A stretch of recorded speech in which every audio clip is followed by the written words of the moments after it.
in something else. I knew there was some. Matthew, you couldn't do me a favour, could you? Could you see if you could get hold of John, just to see if he's joining us? Fabulous. Okay, let's make a start then. Welcome everybody. Good to have our first meeting since February, and I think when was the last one? It was way back in February sometime. So I'll do my very best to try and chair this one in a proper manner and give everybody a chance to get involved. Before we start going through the agenda, we've got quite a few people, so again, we'll try to keep to the sort of etiquette of people indicating if they want to speak, rather than us having a free-for-all. And if you've got any background noise, it would be useful just to mute yourself, because it does make a big difference. It tends to cut down on background noise and echo as well. But we'll see as we go along. Okay. Right, so first item, Rich, we've got is on public question time. And have we got anything that's been raised, any questions or anything that you're aware of? Well, I just, obviously Councillor Bellamy is here as a member of the public. I don't know whether he's got anything to bring into the meeting. Yep. Trevor, was there something that you wanted to raise in under the public section? Nothing specific. Thank you very much. Nope, no problems. That's great then. Okay, so we can move on rapidly on that. So in terms of item 1, which is the Public Bodies Act 1960, obviously we're on the Zoom now, so we are actually recording this. I believe, Rich, we're recording all of the Zoom calls. Yeah. So that is actually done. We don't have to check if any members of the public want to record, because we're doing that now automatically. I've already asked about apologies, so we haven't had anything come through on that. I think I've sent an apology on behalf of Sarah Sheard. Oh, right. Okay. Thank you, Alison. Much appreciated. And then in terms of councillors, are there any of the councillors on the call who have any personal and disclosable pecuniary interests with regards to the items? Nope. No. All right. Excellent. And Rich, any written requests for new DPI dispensations? I would assume not. No, they're not. Okay. And in terms of items on the agenda which should be discussed in private session, from my perspective, I don't believe there are any, but rest of the committee's views, any items on this agenda that we would not disclose publicly? No. Okay. Oh, welcome, Dougs. Okay, let's move on. And to confirm the minutes of the previous meeting, as I said, the last meeting was back on the 4th of Feb. That seems a long time ago, and there's a few little things that have occurred in between. But would anybody like to move those minutes as accurate? Is there anybody in that meeting to do that? Thank you, Matthew. Okay, thank you. So moved and seconded. Okay, thanks very much. And then that brings us on to electing the vice chair. We did, to discuss this at the last meeting. And at the last meeting, we knew that certainly we had one person who was very interested, and that was Glyn as a councillor. We didn't formally go through the decision because unfortunately Glyn couldn't be at that meeting, and we decided that we could do it at the next meeting, which we thought would be a little bit earlier than this one, but never mind. Welcome, John. Hi there. Sorry I'm late. It's not a problem. So I'll open it to the committee really for nominations for the vice chair. And then clearly if there's more than one, we'll vote on that. Jason? I'm happy for Glyn to do it. So nomination for Glyn, have we got seconder for that? That'll be Doug's. Thank you, Doug's. I was going to say that I think formally that would have to be the councillors that do that. All right, Glenn. I am assuming, Glenn, at this point you have not had any change of heart, and you're more than happy to No, get I'm that. still happy to perform the role. Excellent. Thank you, and thanks, Jason, for nominating that as well. Okay, brilliant. Okay, I would like to suggest a slight change. I'm going to, now that John has joined us, I was going to suggest. Sorry, Paul, does that have to be formally voted on? It probably does actually, but there's 1, 2, 3. You got. I think basically the nomination and the secondary have almost accounted for that in terms of the councillors. But yeah, let's record the formal vote. Those in favour. Yep, excellent. Any against? Any abstentions?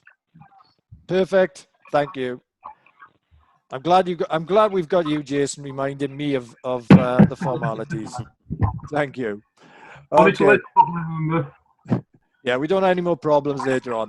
I was going to make a suggestion. The next item, which was around the subgroups, I was going to suggest that we swap that. Now that John has joined the call, I was going to bring the lottery application first because I think the feedback on the lottery application actually gives us a little bit of context to the subgroups as well. So if people are comfortable with that, I was going to ask John to do the lottery feedback first of all. Okay. Yep. Yeah, nodding of heads. Excellent. John, could you basically give the committee an update on where we are with the lottery, how it's been going, and where you see it progressing at the moment? Okay then. Well, for those of you who might remember, back in December we expressed some interest in the lottery in response to our invitation to actually put a bid in for community groups to their what they call the Climate Action Fund, which was actually for help and support for climate action by community groups. We put an application in December, and apparently they received something like 630 applications. Out of that, we heard in January that we were one of about 40 groups who had been successful in getting through. At the time, we put in a application for basically all looked at nearly. We just listed all the climate actions that we had got on the action plan, which was we valued up the top 60. That's about nearly £900,000. So we put that in, and coming out of that, we found that we were one of 40, and they were going to select 15 of these groups to go forward for funding. In the discussions with the lottery contact we got for what was the second stage round, which was for the 40 to put in more detailed bids by the end of March, they explained to us that they didn't think we were maybe quite ready enough, and intimated us that perhaps we should be applying for a what they call a development grant, which meant that we could apply for up to £200,000, which would for a lot of development work, some climate actions, and some work to build up and strengthen our organisation and get us ready. We could still, at the end of this period, apply for the full action grant that we wanted, but there was no guaranteeing we were getting it. So we had a small working group of about 5 of us, 6 of us, including Paul, and we decided that we would go for, if you like, the bird in the hand rather than the 2 in the bush. So we went then for the development fund. We put quite a lot of effort in, and the concept basically is that what we wanted to do was to support what the parish council have been doing in terms of climate action, follow up on the action plan, and but basically to try and get lottery funding to strengthen our bid and to put in. And we came up with a plan which was basically to form a Home Valley Climate Action Partnership, which would actually be a group of organisations within the Home Valley that we talk about, anywhere from businesses, community organisations, schools, anybody who's interested in climate action, basically, organisation. And we would also put together what we call a community business. Basically, we've come down on the side of putting in what we call a CIO, which is a charitable incorporated organisation, which is a business that can actually employ staff, make contracts, hold money, which we couldn't at the moment. If we also said that as HOT, we were prepared to lead and sponsor this, but as HOT, we're an unincorporated organisation. We don't have the wherewithal basically to receive the money without using something like Hot Wind to receive it. So what we basically did was look to put a bid in. We got about 30 plus organisations in the valley to join the partnership in terms of give us some support and commitment. Tell us all the good things they've been doing about their climate actions in the valley. The Parish Council are acting as the lead anchor organisation. HOT are acting as the lead partner, putting the bid in and doing that. And then the concept really is that if we're successful in getting the money would come into the business, the CIO. This organisation would then employ some staff, use the money also to disperse out to other organisations for them to do climate action and for them to strengthen the organisation. Looking to build cooperation within the Home Valley on climate actions. We ended up putting an action list together, which was roughly about half of the money, about £100,000 for strengthening the organisation, employing staff, and also importantly, outreach. Very much looking at not only physical actions, but also, it's increasingly aware to me that there's behaviour actions. It's actually about communicating what we're doing, trying to use things like arts and media to get over the message about climate action, to engage with people, and particularly to engage with people who we wouldn't normally get. All of us who are green, we're aware of what's going on, we're aware of the need. It's actually reaching those people who are currently making that out in the community. So we put about 35,000 into communications to try and strengthen those areas, and bringing specialists, bringing extra help to actually try and get the message out there. But all that will be decided by this on a community partnership basis. The intention really is that this central organisation will support what the Parish Council are doing and what this committee is doing, and work with it to do whatever it needs to do, but act as a focus within the community for spending of any specific money, getting more funds if necessary, and so on. So that's about what we are. The position at the moment, as we appear, is that when we put the bid in end of, it was early April, we got a week's deferral because of COVID, which was 19, which was actually coming out at the time. We put the bid in about the 6th of April. It appears that they told us that it would be about the middle of March that we got through the first stage of the second round, and that they were now down to about 25. So we're one of 25 at the moment, which they have put the details of our bid, the £200,000 and all our support evidence to a panel to make a decision, which is going to be in the last week, I think, of June. So by the end of June, we should hear what is happening. If that happens, then basically the lottery will negotiate with us a deal with us. We are already as HOT put in the application to set up the CIO, the Charity Commission. It's supposed to take 40 days, which is something like, if it's working days, it's nearly 2 months. We have told the lottery we want to put it into place to be able to take the funds, but it will be tight getting it done because, and we understand there's delays in the Charity Commission in agreeing it because of the COVID-19 sort of delays. But we put it in hand. We even if we don't get the money, we still feel actually there's a case for having some sort of coordinating venture like this to support what we're all doing and give us a focus within the valley to support this committee and the spend that the Parish Council are already making to sort of supplement that. So we're one of 25 at the moment. We'll hear at the end of December. If we do, then basically we will start a development program. We'll be strengthening the organisation, putting people in place, paid for paid services, getting a more, if you like, a professional approach to it rather than just relying entirely on volunteers. And also be able to have some money that is allocated to certain things. I have to say, the other thing I would say, in this first sort of tranche, if you look at where we put the monies we put, it's been put into the big areas, the big ticket items of energy and transport, some into the environment, some into waste, but predominantly into those big areas to get it going.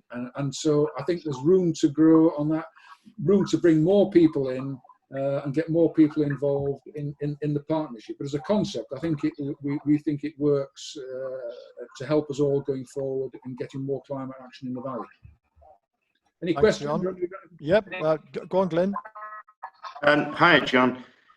Just in terms of the award of the bid itself, is it all or nothing in effect, or are there gradations of money for those who don't win it but maybe come close in the top 5 or something like that? I think it's an all or nothing in the sense of you get the money or you don't. But what the lottery have said to us, we may not give it to you because we don't think you're ready for it, or because of but that doesn't stop you actually applying again, or even their words to me were, we'd like to stay in touch with you. Whatever happens the outcome, we'd like to stay in touch, because I think we see lots of good things happening in the Home Valley. We'd like to see more of it. And I think if you think about this is a national award for 15 groups. You've got the big boys in there, and some of the big boys might be, the big charities might have a very simple, small action, but going to roll it out 100,000 times or somewhere across the country. They can do a lot of repeat things. We're looking at a lot of single action, unique things that it's more about our versatility, and our variety is an attraction to them. We'll see where they go. We're feeling quite positive about it, that something will come out of this. But never over until the fat lady sings. So we either get it or we don't. So that is the situation at the present time. But that doesn't mean to say that we wouldn't get another round. Yeah. But lottery funding have got 100 million, 10 million a year is their average spend, is what they're looking to spend. They could spend 10 million this year. That's within their budget. And they also said the fund is there. They're not cutting it. Some of the lottery funds are being cut. We know that. Some people some of the funds are already not being spent. They've been reallocated. This, they've said, is definitely there. It's something they want to go ahead with. And I think to add to the positivity, I had, along with a number of partners that has been put forward for this application, I had a sort of telephone interview, if you like, with somebody from the lottery as well, and they certainly were very interested in what we're doing. So I think, there's no guarantee, but certainly, it's positive, and whatever comes out of this, there's obviously clearly a very good relationship now set up with the lottery, and I'd like to say as well, thanks to John, because really at the end of the day, John has put a huge amount of work into this, and it's very impressive, I have to say. I think the other thing is, this is absolutely a reflection what we said. Well, it's more than a reflection, it's a manifestation, if you like, of what we said early on when we started looking at the Climate Emergency Action Plan, of working in partnership with community groups within the valley, and clearly Hotham are a significant partner in this, but this is absolutely based on what we as a committee and a group have pulled together. So it's great news, and keeping fingers crossed. Yeah. Thank you. Any other questions? Sorry? Sorry, I was just going to say collective action. If you can just pass the message out. We're looking to get more people involved. It's about all doing something. There's something there for everybody in one sense in what we can do going forward. Great. And before we move on, any other questions for John? Anything? No? Thanks, John. Okay, so stepping back to the previous point, which is looking at where we are in terms of the action plan, really, in the subgroups. And I think just before we start doing that, just to give my view and discuss this with John when we were talking with some of the lottery details. What's important now is clearly that we want to try and revitalise and start moving forward again in terms of the action plan. we've got currently a budget which has been allocated for this committee against specific actions, and Rich sent that out. So hopefully everybody's had a chance to look at that again and just remind themselves of what was said on that. And what I was going to propose to do is, rather than just ask for a general update in each of the groups, I think it's a good opportunity for us now as a committee to just really revisit our action plan, understand what we agreed on, what budgets we've got allocated, and then to do some prioritization about delivery over the next X months. I'm not saying that tonight we will cover every single point, but I think certainly we could bring out to those action plans a number of key points which we can deliver even remotely. Because as I'm sure most of us believe, I don't think we're going to be meeting face to face for a number of months yet anyway. So if people are comfortable with that, have you got, I know it's difficult when you're on this call. In fact, perhaps we could share that. Rich, have you got that document to share, or do you want me to have a go at sharing it? Give me a second. Yeah. Well, while Rich is doing that, so I think just to remind people, we've got a number of key areas that we had. We had community mobilization, energy, transport, waste and consumption, and environment and land use. And our current budget that we've got was allocated against each of those areas with a number of key priority actions that we discussed some time ago, and that we decided would be, the first tranche, if you like, of initiatives that we would look to deliver. Any luck, Rich? Hang on. Oh, he's almost there. I'm getting excited. Go on, Doug. Sorry, go on, Doug. Yes, it's a general question really before we enter the detail of that. Yep. Obviously, that budget was set in mind with a fairly large lottery application. Now that that's reduced to 200, does that mean that a lot of that budget, those budget lines, are matching money? For, assuming there was other money coming from other sources. Yeah, sure. I mean, some of that needs reprofiling because the larger lottery grants off the table, 200, are still pretty positive. So I just wondered how much refinement it needs, or review it needs, really, in the light of the likely allocation that might be done. Yeah, it's a very good point, Doug. Actually, I think we can pick up some of that this evening, because we've got John on the call as well, and see which points stand out.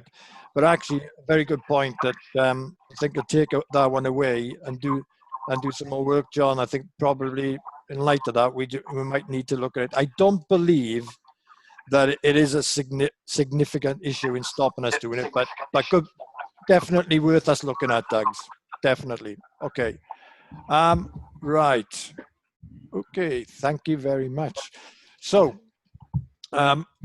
just to run through this sort of in terms of the structure there, you'll see on the running along, you've got costs, so estimated total expenditure, then the budget that we've been allocated within the parish council, and then obviously, as Doug's referred to, what we were looking, hoping to get funding elsewhere.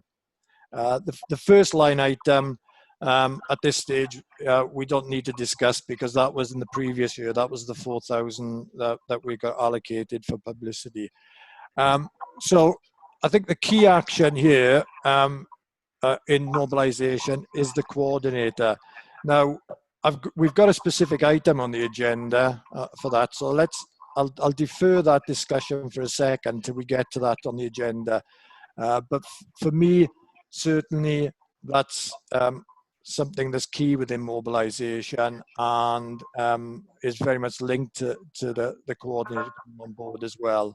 That doesn't mean that I won't be doing work as the person responsible for that group with I know Glyn's interested in this area, with Glyn and others, in terms of planning for an event hopefully an event in the autumn if we get the opportunity to do run face-to-face, or even if we can do something remotely. But the thing I wanted to raise on that is people's views about whether we should consider looking at some public engagement before then in terms of sort of small group events using Zoom.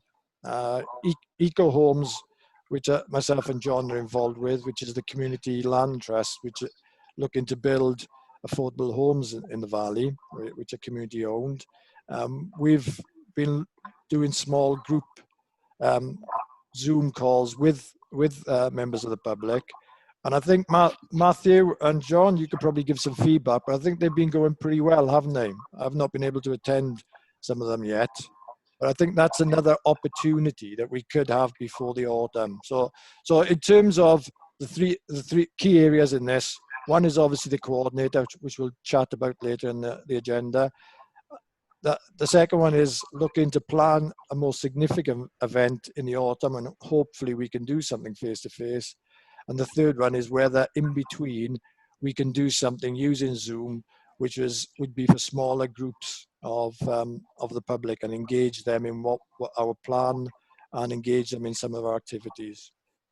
So, do you want me to say a little bit? Yeah, please, Matthew. I was going to say if you could comment on that. First of all, there's nothing like starting and actually doing one to find out how it works, and there's a lot of learning in these small Zoom events. The first thing is, I think size is quite important. Maximum of 8 or 12 people is about what you need for Zoom discussion. So you're better off having a larger number of small discussions so that people have an opportunity to contribute. Sitting along to listening to 20 people and one person talking isn't very interesting. So I think it's probably going to be better for each of the groups to have a go at doing this, which is what we're doing with the eco homes as well. Each of the aspects is trying to do Zoom meetings. There may well be an opportunity for a larger Zoom, sort of like an update. Have to be very short, like maybe 10 minutes. This is where we've been up to this month. But anything which is involving people and wanting their contribution, and it's a nice maximum time. It wants to be very focused on a small area. So from that perspective, then, Matthew, if we are looking at doing something like that, we could, I guess, do something based on the actions each of the subgroup has got. Not all of the detailed actions, but pick a priority in terms of those actions, which hopefully we'll do this evening. And I actually then run some events of information given and getting feedback from the public on that. Okay. What do people think about that idea as a possible idea? It's not going to be up and running in the next few weeks, but certainly I think if it, as we think, we're going to be in this situation for some months to come yet. What do you think? Jason? Yeah, it sounds a great idea in theory, but I think what might be better is we could get some opportunities where members of the public could put questions to us before we have these Zoom links, where then we can answer the questions, what people are coming up with. Where we might be able to get more done that way, where maybe it works both ways. The problem I feel like is that when you're on a Zoom meeting, it's not that personal, and people come up with ideas and questions after the event. So I think we do with some sort of people asking questions up front, where we could look into them. Yeah, I think that's feasible. If we advertise it, and then we can do that on the basis of if you've got questions, and we can also, in terms of the advertising, share some information anyway. So yeah, I think that's a good idea. Yep. Any other views, Glenn? I think from your perspective on mobilisation, what do you think? Oh, have we got Glenn? Have we lost Glenn? Oh, you're muted, Glenn. Oh, he's Sorry, unmuted I forgot now. I was on mute. Yeah, right.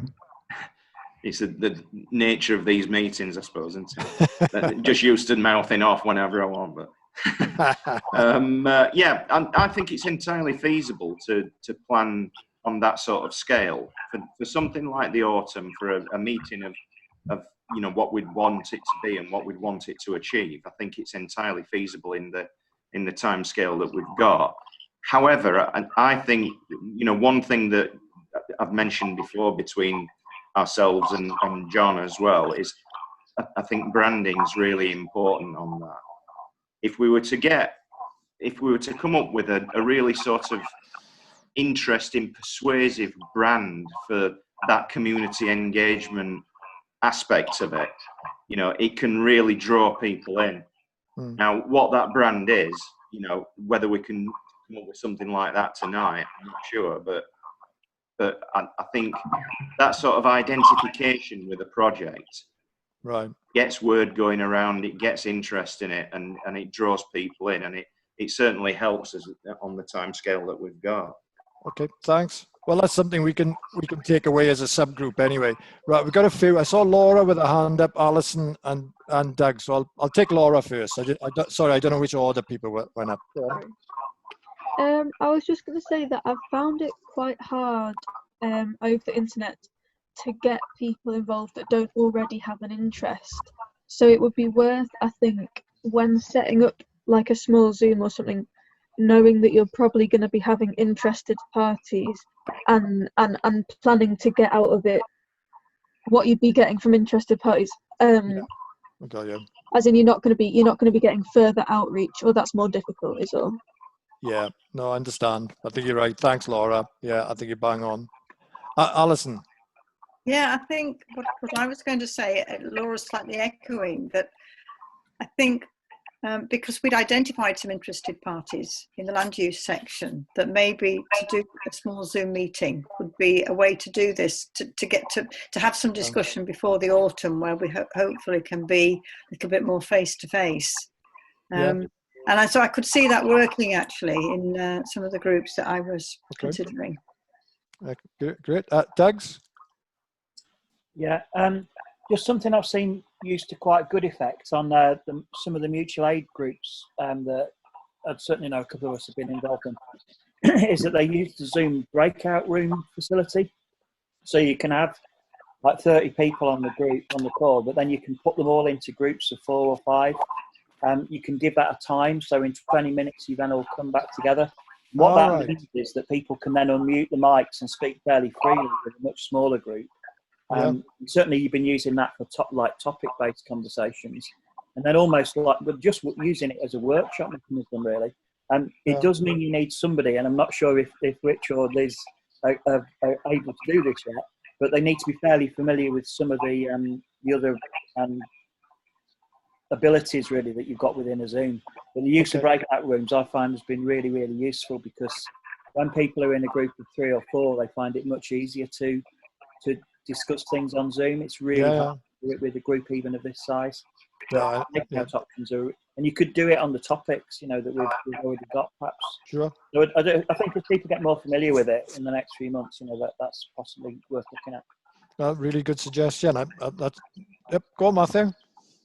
I don't know what council has in terms of Zoom facilities, but Zero Carbon Yorkshire have got a Zoom account as well, which is available to any Zoom groups in Yorkshire. So the AGM for Zero Carbon Yorkshire was done, as Doug says, with breakout rooms. So we have a time administrator who can set up a Zoom meeting and organise breakout meetings if people want that done. Okay, I get that's worth following up on, Matthew. Definitely, we can talk about that. I guess the only issue, well, it probably isn't, because it's not a formal committee meeting in terms of recording, Rich, is there? But we can chat about that. But that would be good, because that's something which, you know, we've not talked about doing so far. So great. I don't plan on us, you know, going into more detail in each of these areas on this one at the moment, but I think certainly I'm getting a strong feeling from around the virtual table that people think that this is a good idea, that we should investigate and we should look at this in more detail. So at the moment, on mobilisation, Glyn's involved in that. Certainly I'm involved as well. In terms of other people, if you want to be involved, please either put up your hands now or let me know. Just drop me an email, and then when I'm going to organise a Zoom call so that we can have a discussion in more depth and detail. Brilliant, Laura. Is that a volunteer, Laura, or are you going to ask a question? I have been doing some stuff with Home Perth High, and I've also been doing a survey recently to do with mobilisation, so that might be worth doing. Fantastic. Okay, well, that's great. So I'll add you to the list and I'll send the invites. Everybody else, have a think, not dragging you in. Everybody's got enough to do. And, you know, if we've got 3 or 4 people, that's fine. Okay. So on mobilisation, we're going to continue working. And as I say, we'll talk about the coordinator a little bit after this anyway, because I think that's still a vital part of the mobilisation. John? I'd just like to say, you know, on the question of groups, I think Matthew said what reflects my thoughts about the useful. But what they are quite good for is introducing other people into areas that they have an interest in. You know, if you took, for example, transport, and you come up with a teaser question, which is actually, how do you get more cycling in the city centres, or how do you do something which is interesting, then you have an opportunity to sort of put that and using adverts as emails through to them, for example, the cycling groups or the people who are interested in public transport. So there is an opportunity there to sort of, whether it's on energy, whether it's on the environment, whether it's on farming and food, to use these Zoom questions to widen out the contacts to others, to show that something can be done. They can have a voice. And if you find that you get more interest, then you can run more sessions. You may find initially, as we found in Eco Homes, you only get a few people, but it gives you material to use for other things going forward. So I would encourage all the different groups to do, you know, something in energy, something in environment, something, and they can be independent, because the questions will be about their particular area, and it's about the climate action in the area. And just trying to engage with people and give them, you know, I said there's some, we found some on the housing side, some very interesting little questions you could ask, you know, just as hooks really to get people in and to get them thinking about what climate actions could be done. You know, okay. So I would just suggest all the groups really take them away and think about them, just complement what you're doing, Paul, on the mobilisation side. Yeah, well, yeah, absolutely. And we'll do something. I'll set something up fairly soon on mobilisation, so we can get that out to everyone, because clearly, yeah, mobilisation is one of our key work streams, but it impacts on all the other work streams. So, yep, thanks, John. Welcome, Caroline. Okay, so just moving on then, in terms of energy, I know we've got Stephen from the energy group on there. I think this one is one of the big ticket items, as we can see. And one of the things that we discussed, Stephen, before, that we felt was certainly doable, that we could look at and commence fairly soon, was the energy efficiency audit on the Civic Hall itself and any other, well, clearly the public conveniences as well that we own. So I don't know, Stephen, any thoughts that you've got on that at the moment and delivering that within the next few months? Yeah, so we started that process, and we had some engagement initially about the Civic Centre and also the library at Honley, and we've got the right contacts there. We started the engagement. We've got some information already on those buildings.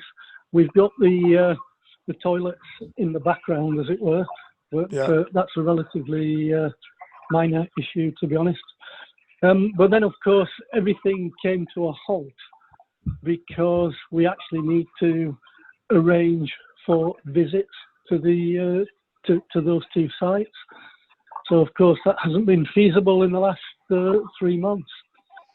So that's really on hold until we can get somebody to actually physically go to the sites. Okay, so that is that at this point is not something that we could progress until we've got back to a situation where it's face to face. Okay. Yeah, I think once once the facilities are comfortable to allow visitors, then we can resurrect that and we can move that reasonably quickly. Okay. But we do need that face-to-face visit. In terms of the second item, then, Stephen, the home energy saving booklet, is that something which remote working facilitates? Is that something that you can look as a group now to progress? Yeah, so the energy saving booklet, Francis has already started to draft that. I believe Francis has been busy with some of the hot work as well. So that's probably not progressed quite as far as we would like, but that's probably something that we can pick up more intensively in the next few weeks. Yeah, I think you get the gist of where I'm coming from, I think, Stephen, on this, and everybody else. I think if in each of these groups, if we can look at least one of the actions, if there's more than one, if there's two, that's fine, but at least one of the actions that we can look to try and start progressing, even in the current situation. I think that's, that demonstrates, again, that we're moving things forward, obviously, but also I think it's a great motivator for the group. Jason, go on. Yeah, regarding the visit to the toilets, they're not being used at the moment, so maybe we could have a word with John Ford to open up so we could have a look around the toilets with no members of the public being in at the moment.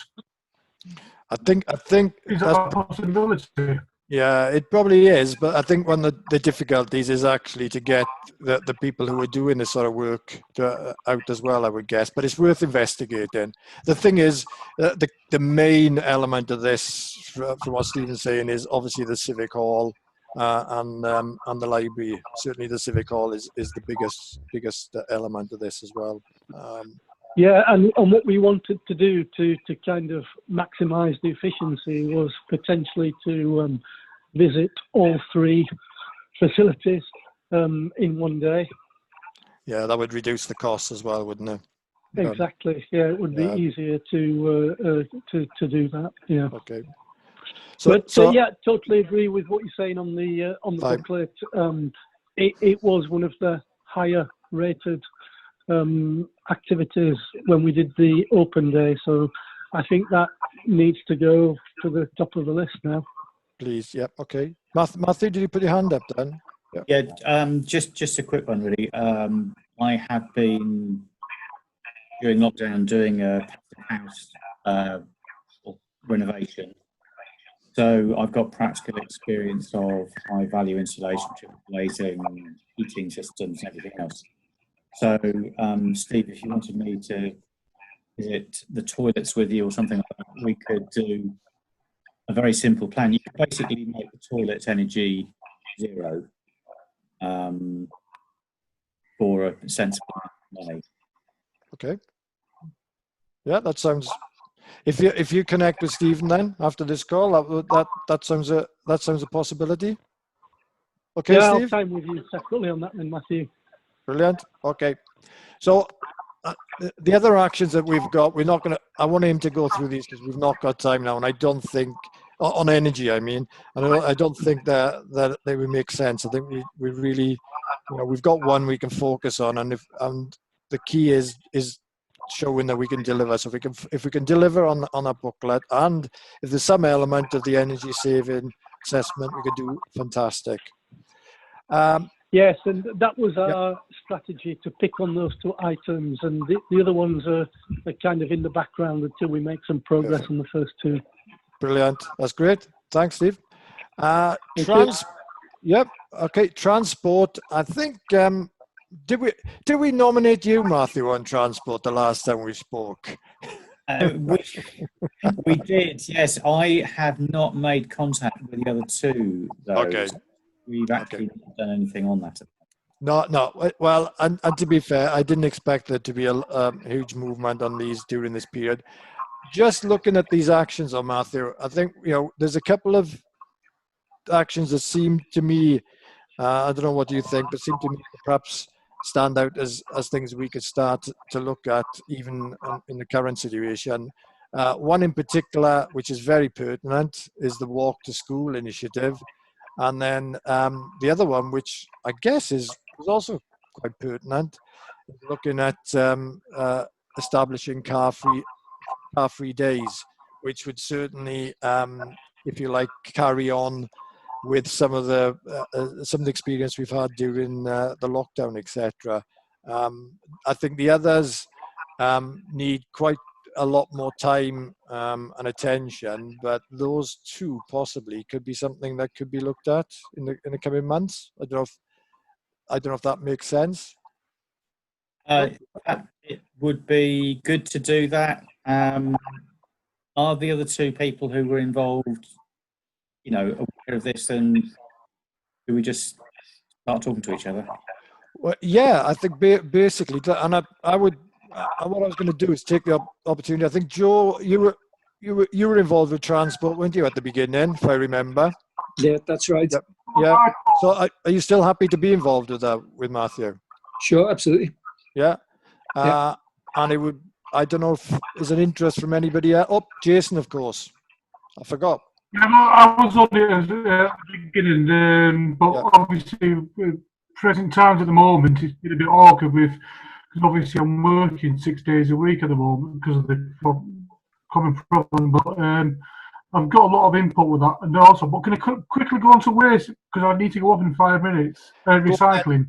Yeah. Okay. Well, just before you do that, just very quickly then, if Matthew, so if you just keep Jason updated, that'll be fine, and then Joe will join you on that. But go on, Jason. Let's jump to waste then.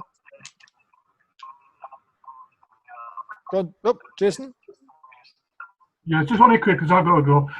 The main thing we've been with people commenting on is there's not enough glass recycling places around the villages. We've got the main one obviously at Colt Car Park in Firth, but it's like the community centres like in Haydedge where the football fields are, where community events, they don't have anywhere where they can recycle beer glasses and all that.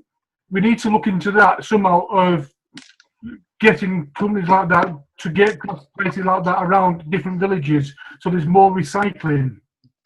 It is becoming an issue. I mean, the present knuckle down at the moment, you go down to Home Firth, you're queuing into the car park, putting all the beer glasses. I think that's just, I've had the social problems such as people drinking too much, but we need to do a situation where we can get it more minimalised to the local area.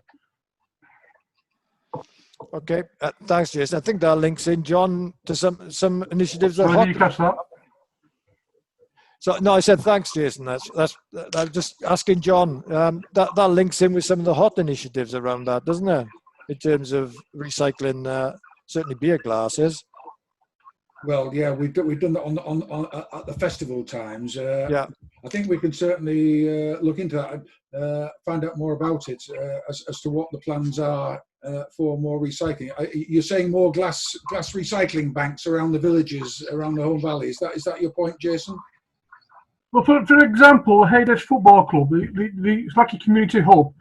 And obviously when they have a community event like the galas or anything like that, they've got nowhere where they can recycle glass apart from going to Home Firth or chucking it into normal waste.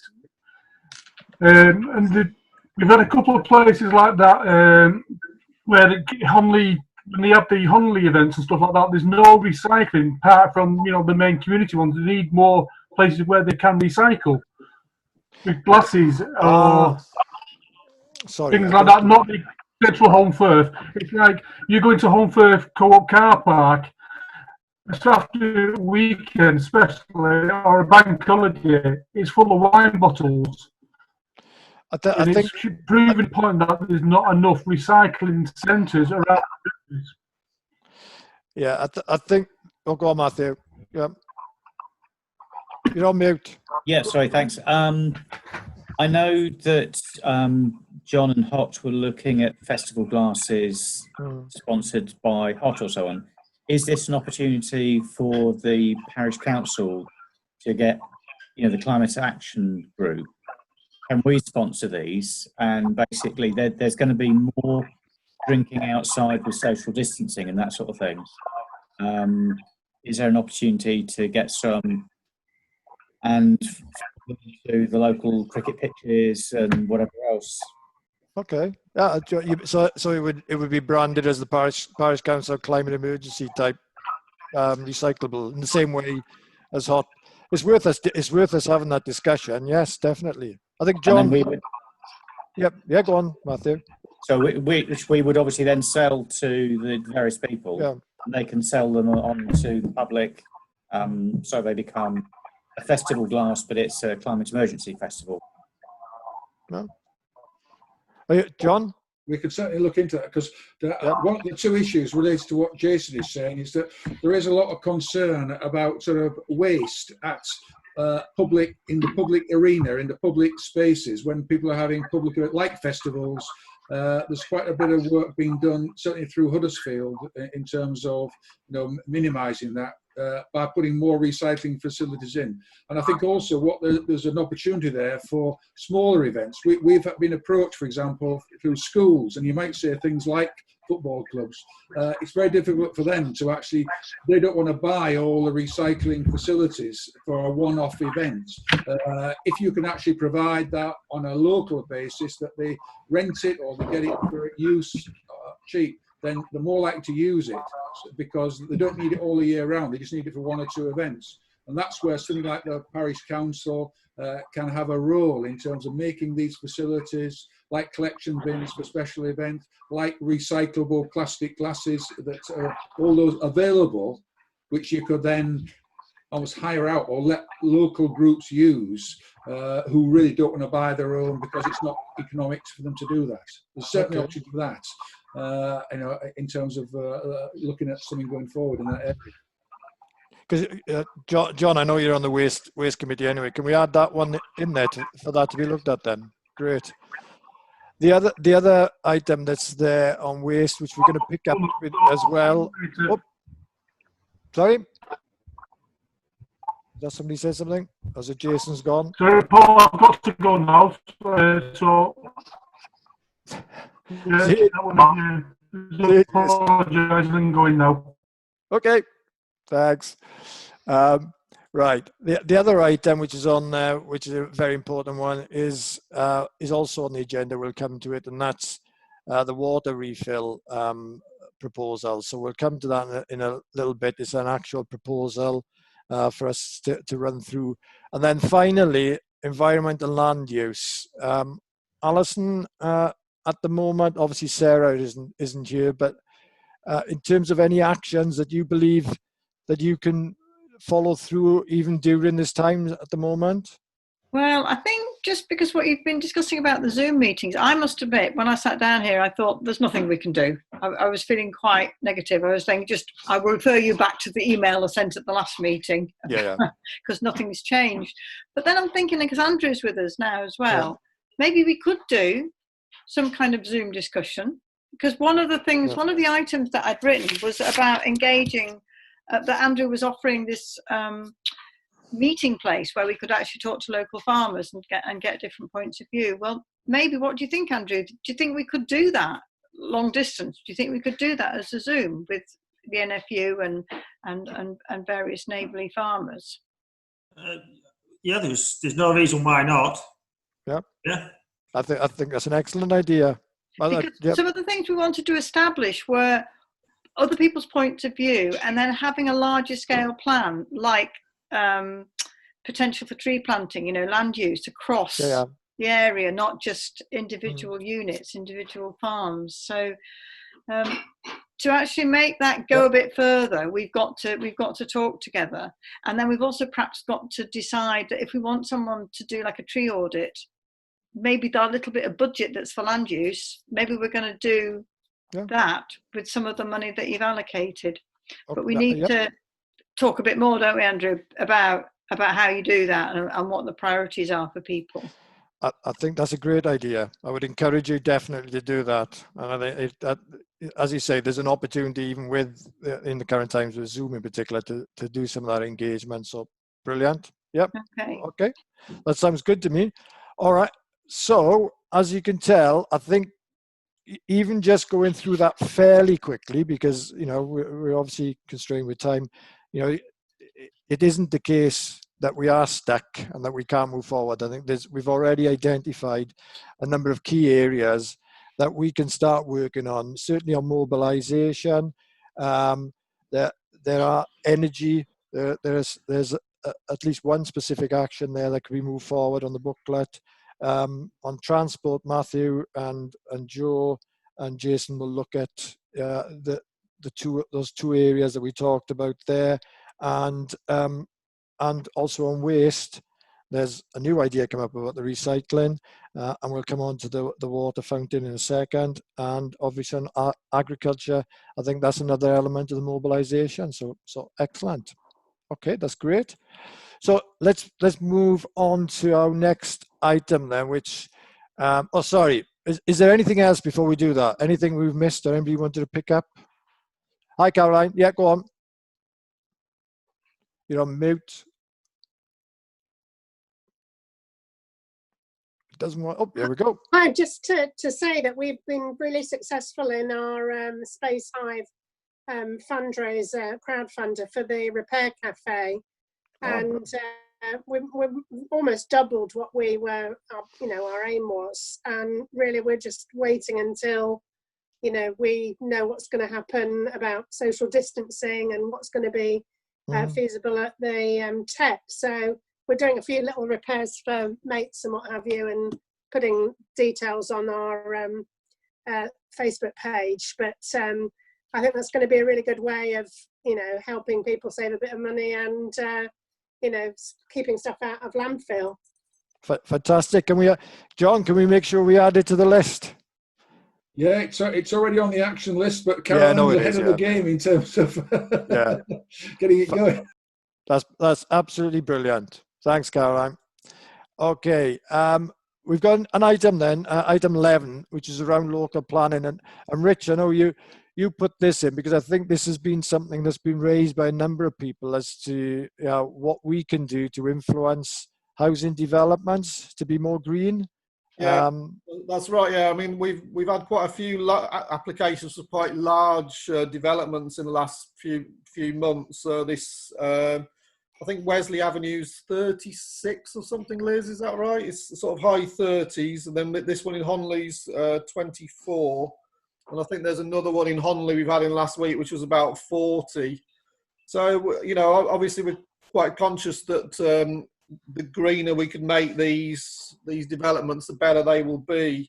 I had a quick word with Councillor Hogley, and she was just suggesting that we, you know, that this committee just make sure that they engage with the neighbourhood development plan with regards to what that says about making you know, greener housing. But I just wanted to point the people the subgroups to do with housing, whether they want to make connections with developers, whether that would be a good idea. Okay, I think there's a number of opportunities. Certainly, obviously, as a parish council, we have an ability to comment, as we know, on plans. I sit on planning for this, you know, for the South Kirklees, and I can say that certainly in almost every application we raise those issues as well, and certainly try and influence that as much as possible at that stage.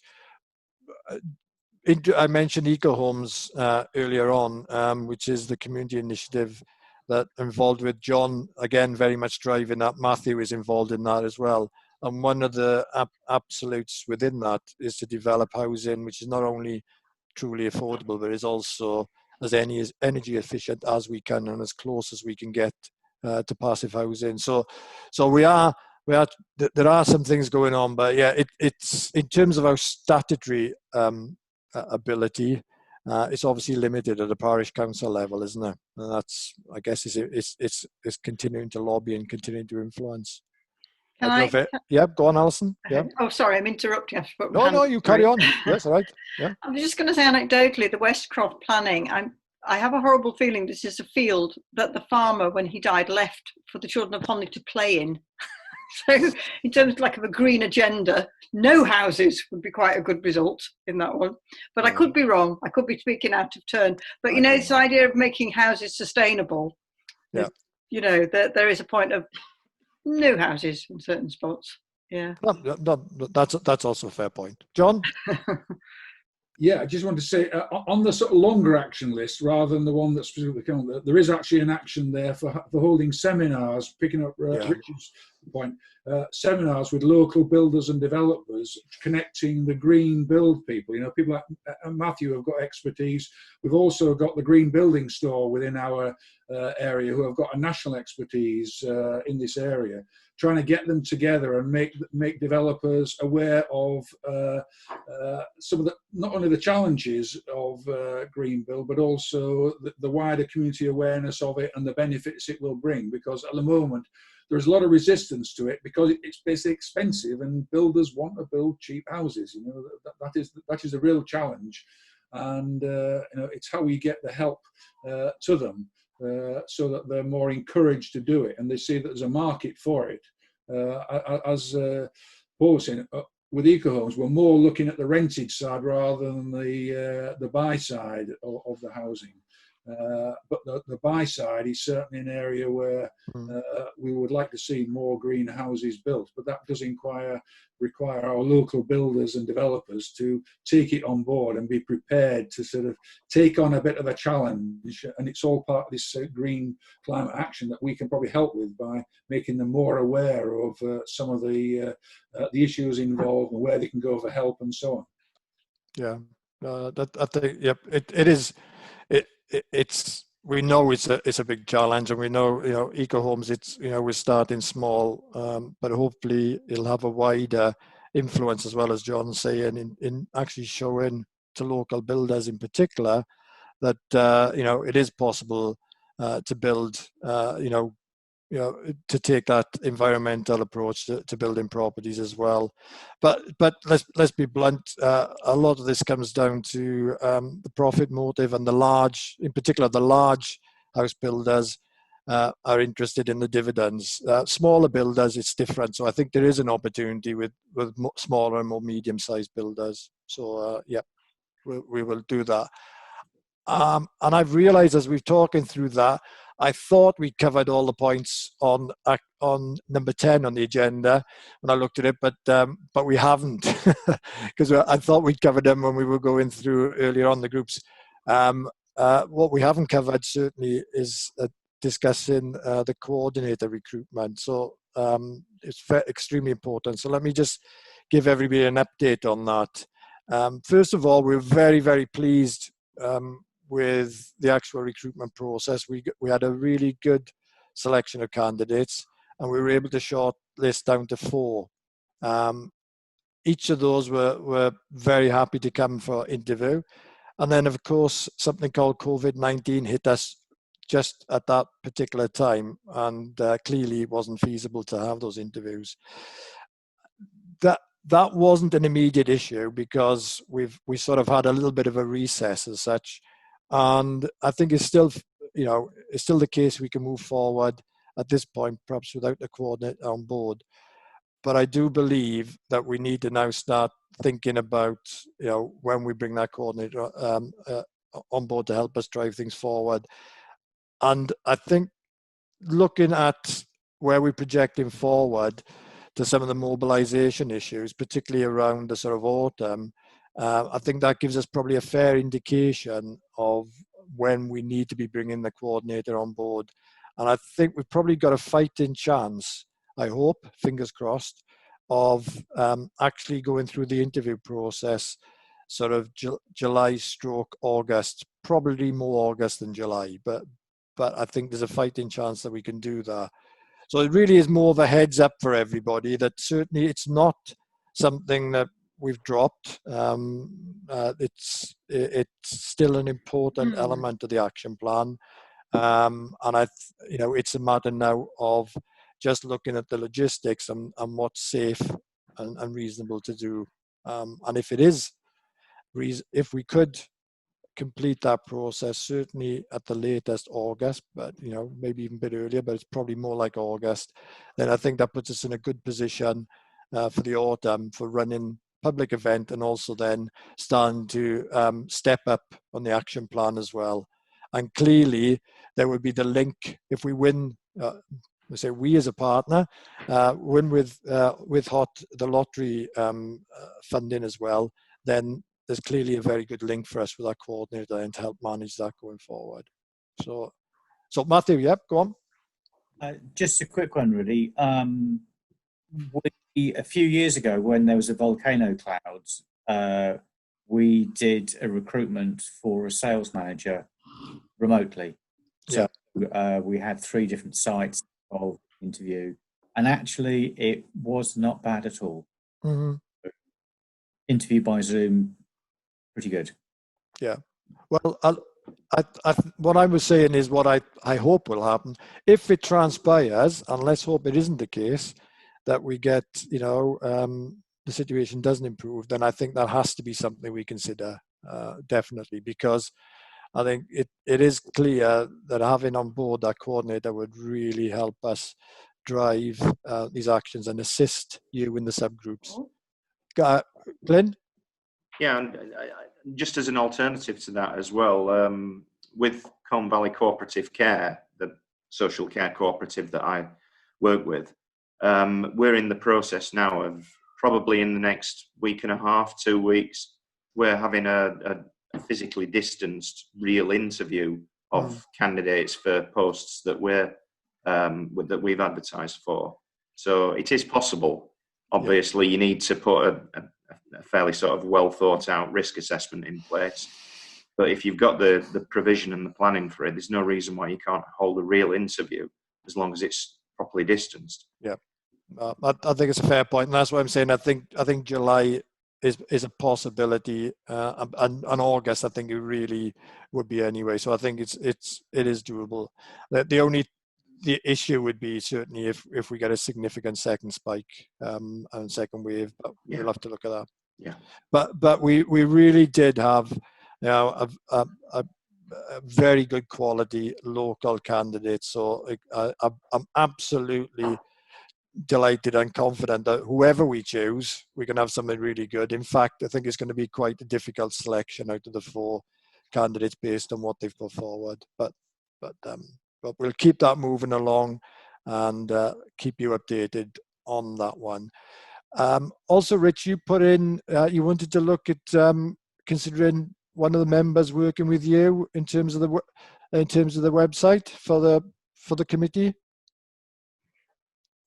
Yeah, I did. I think it would be useful if somebody with more knowledge than I've got would be useful to direct me as to what you wanted on the screen, because at the moment it's fairly kind of sparse what we've got written there, and it's just got the action plan and a bit of blurb. But we can, we've got limitless opportunities to expand it however much we want. Limited only by my skills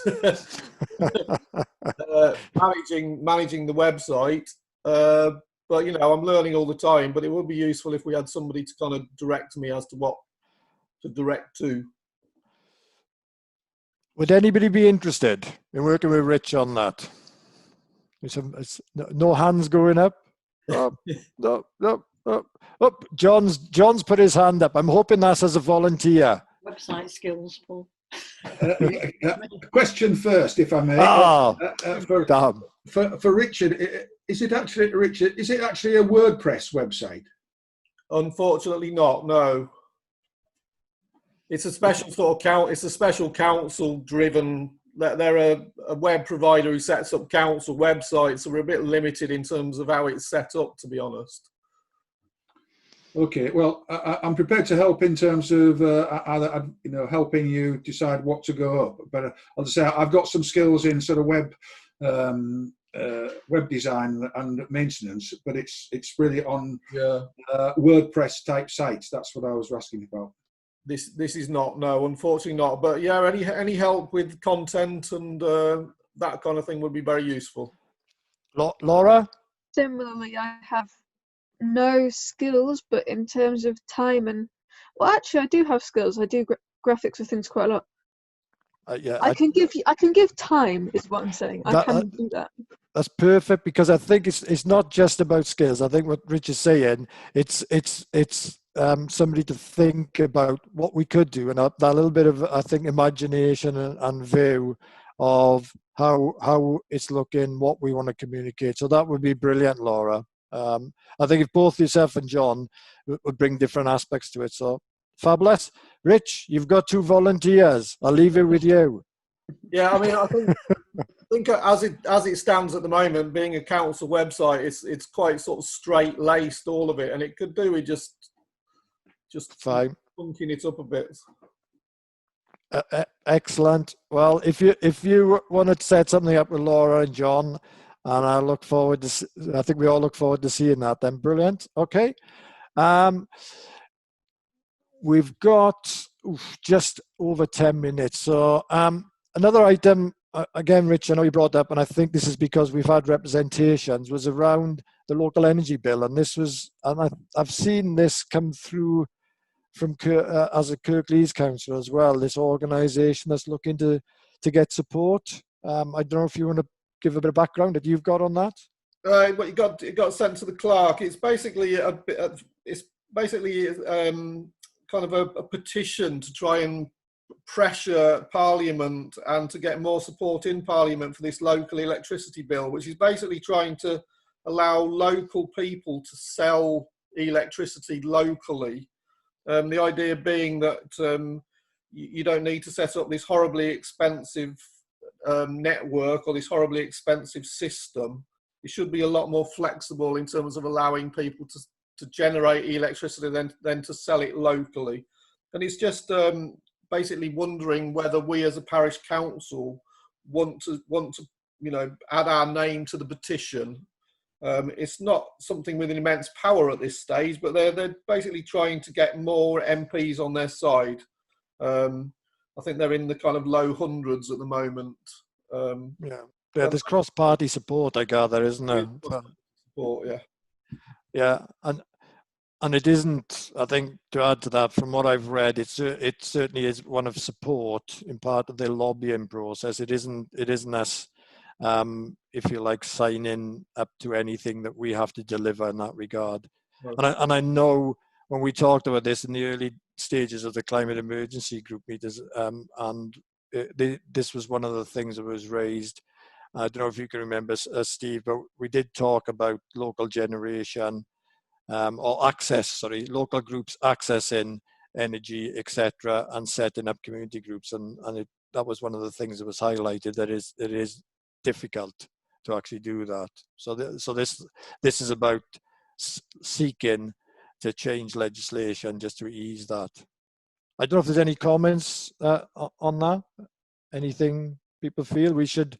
Is it something that we feel as a committee we should propose to full council as an initiative we should support? Yep. Go on, Alison. When we had the kind of away day thing at the Methodist Mission, where people were talking about different projects, one of the projects that did really impress me was the hydroelectric scheme from over the tops in Oldham. Yeah, it was. Yeah. And I'm presuming this kind of thing is made easier if you have some kind of commitment to local energy, because they struggled a lot, didn't they, to get it all validated. Yeah, it is linked to that. I'm not expert, but certainly it is certainly linked to that. I don't know, Steve, if you know anything about these initiatives.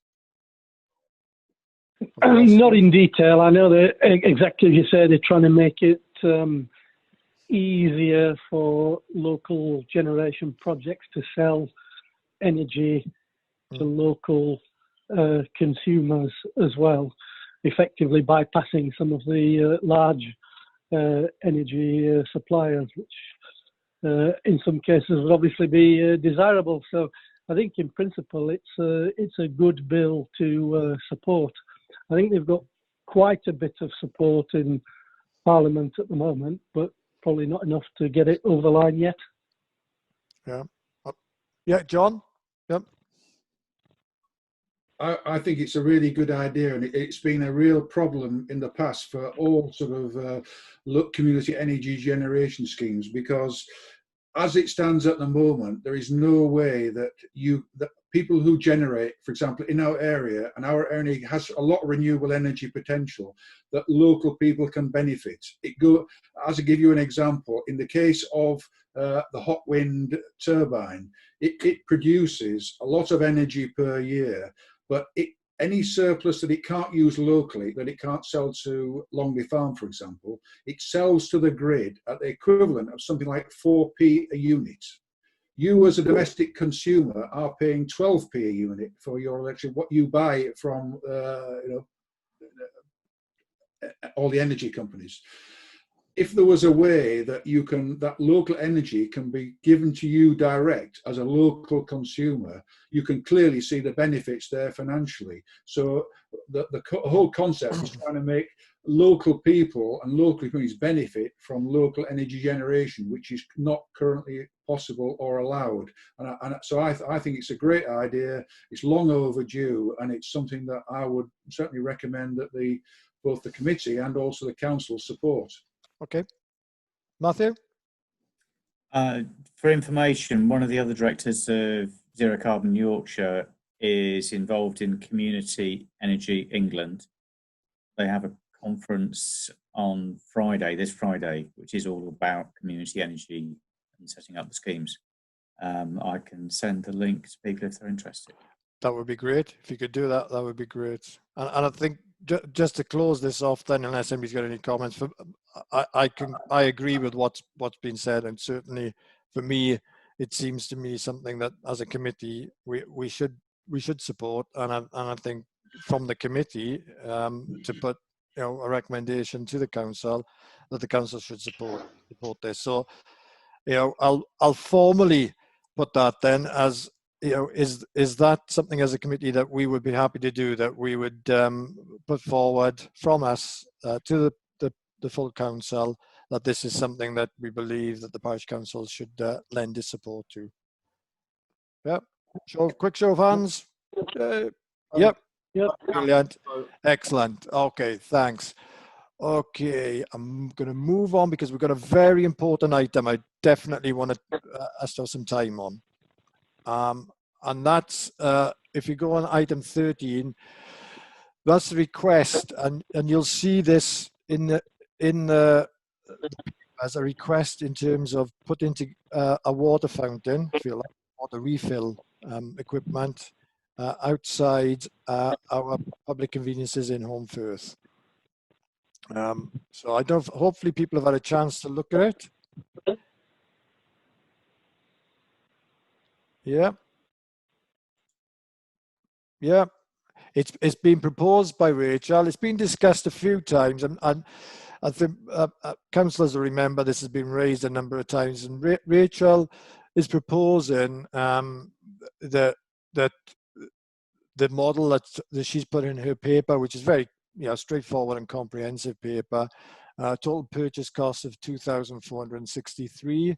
And there may be some additional costs around design.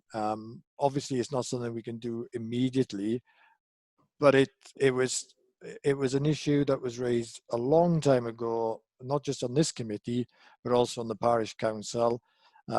Rachel was going to put this forward just as a proposal to the full council, but it was decided that it was much more appropriate to come through this committee, and obviously, to be looked at funding through our budget as well.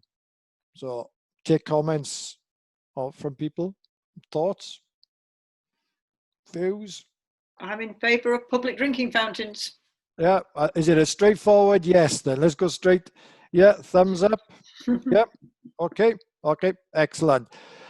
All we need to do now then, Rich, is we just have look at when, how, and how we go forward with this one. Okay. That's excellent. Yes, Matthew, go on. Again, presumably it will be branded with the Home Valley Climate Emergency Fountain. Well, that would be certainly the intention. Yes, absolutely. Yeah, I think we have to make it very clear.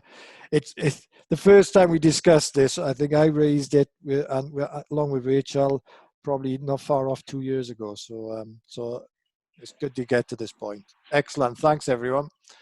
Okay. Right. Let's just move back to the agenda. We have got then last items. Oh, yes. There was a grant application from Hepworth for a composter. However, although there was a lot of support, from my understanding, Rich and Liz, we're not allowed to actually provide or spend this money for a school. It's against the legislation. Is that correct? That is correct, yes. Liz, I think Liz has already spoken to people about this. Do you want to come in, Liz? I had a word with HOT and wondered if they could actually apply for it on behalf of the school and run it. And they suggested that the school apply to the Bright Green Energy Trust, which Good. seems perfect solution, really. Yeah, it does. So that's what they're going to do when they've got time to think about things like that, which they haven't got at the moment. Very true. Okay, thanks. So there's no action for us to do on that at the moment anyway. Perfect. Then, Rich, you've got on number 1, I've taken these out of order, but the committee to consider the year-to-date expenditure and implications. I guess that's pretty quick, because we've not spent anything. But go on. Well, I suppose just be aware that you're saving money by what's happening, I suppose. So, you still need to plan for the future, I suppose, and the money's still there. Okay, yeah, and I think that goes back to it does go back to our earlier discussion about the actions that we're discussing on following through. So yeah, it's very important. Liz, did you want to come in? Yeah, are you voting to fund or to agree that the money comes from the Climate Emergency Committee for the TAP? Yeah. Well, okay. I just wondered if it can only be voted on by councillors. Okay, well, I just said that to Councillor David. Oh, sorry. It was voted unanimously by councillors. Okay. Yeah, it was, yeah. Right, good. I know it can't be done by co-opted, but it was myself, Glyn and Doug's. Yeah. Good. So the final items, Rich, were just for to be noted. I didn't think. Yeah, I suppose, I just, like this. Oh, sorry, it is my mum, but. Well, you get on. You Poor Rich. This is my life now. Having a mother with confusion problems is not easy when you've got Zoom meetings. And then, not only that, you've got us lot as well, which is even worse. No, I just wanted to, I saw this thing that the NALC had got where our neighbouring authority over the way, them and their partners have planted 50 million trees. Our neighbouring authority over the tops have planted 50 million trees, and I was very impressed, and I just wondered whether it was worth making a link and see how they've managed this and who are their partners. Okay. Yeah, from my perspective, and I'm sure everybody agrees, yes, let's do that. Yeah, I do think there's a bit of a typo there, because I know the Colne Valley Tree Society, who's been prolifically planting trees, planted their millionth tree after about 30 years. And it's 50,000 trees, not 50 million trees. It's still not saying we shouldn't work with them, and we do need to look at potential sites. And I think the Land Charity and other things can also look at that as well. But I thought the 50 million was almost certainly a typo. That's a massive amount of trees. I think that's the target for the whole of Yorkshire at the moment. Well, given that last year the whole of Ethiopia had an initiative like this and managed to plant 300 million. So the idea that Saddleworth print, where do you get this the whole of Ethiopia? Glenn, where do you get this information from? Ethiopia? I just read it. Okay. All right, guys. Well, I will validate that, Glenn. Yeah. All right. We've actually overrun by all of 2 minutes, so I think that's pretty good considering we're on a Zoom call. I'd like to thank everybody, and it worked very well, I think, this evening, which shows that we can operate as a committee. Certainly those who've got their subgroups, you know, obviously Steve on energy, Matthew on transport, Alison, you know, on the land use, and then waste with John. Go back to the actions we talked about, and it would be, you know, absolutely great now if we can deliver at least one, and if possibly more than one action along that group of actions that I sent out to you. I'll contact people on the mobilization side, and really pleased that we, you know, we've made progress tonight, and we will be putting in place a water fountain. So well done, everyone. Excellent news. All right, thanks very much. Okay, thanks, enjoy Paul. the rest of the evening. All right, guys. See you then. See ya. Bye. Bye all. Thanks, everybody. You know. Bye.